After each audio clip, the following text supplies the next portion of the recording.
All right, this is exercise E04_07, and we have this block, and we're going to use what's called the circular pattern tool. And this also, like rectangular, is a very useful tool. So I'm going to click on circular pattern here. And again, we have individual features or solids. We're going to pattern individual features in this instance, so that's good. Features is already highlighted, so it wants me to come out and select a feature. So I'm going to select this slot. Now, rotation axis, and this might be a little hard to see. So I'm going to use my revolve tool. And what you'll see is there is an axis going through this part. So they've placed an axis here for us. So that's what we're going to circular pattern the that slot around. So I'm going to click on rotational axis, and then I'm going to come out onto the screen and I'm going to select that rotational axis. Now I'm going to go back to the home view here. And I like looking at things straight on sometimes. Usually I work in isometric view, but in this instance, I'm going to use the look at tool. I'm going to click on that face so that I'm looking straight at this thing.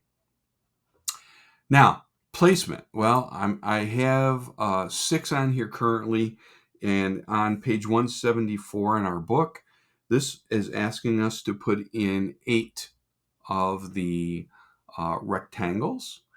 And once we've got that done, we can say OK. And we'll go back to our isometric view now. Take a look at that.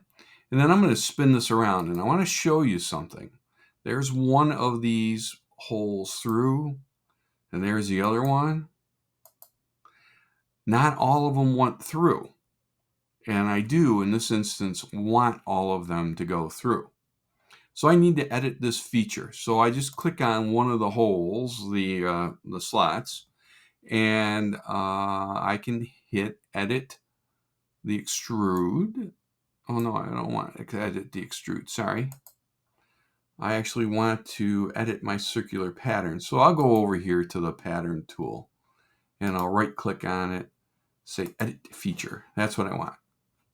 Okay, now I'm going to go to this little 2 arrow thing. This is the more button. And I'm going to select the letter or the button adjust. And I'm going to say OK. Now, if I go up to my view cube and spin this around, you'll see that all of those holes, rectangles, pass through the part. Let's do one more edit here. You don't have to do this. This is just for your education, I guess is the best way to put it. And that is that the other thing we can do is we can change the orientation of these things right here under orientation. We can also change how many degrees. So right now this is putting 8 slots in 360 degrees. If I type in 180, and this is going to look weird. Actually, you know what? I bet you it won't let me do that. 180. Well, no, it did. So you can see that it only put the holes in 180 degrees, 270. There we go. And then if it's flipped the wrong direction, I can just use this flip button here, and you can really get quite a lot of things going here. So I'm going to put this back to 360, and I'll put it back to the other orientation just because I like it. And I'll say, okay, there you go.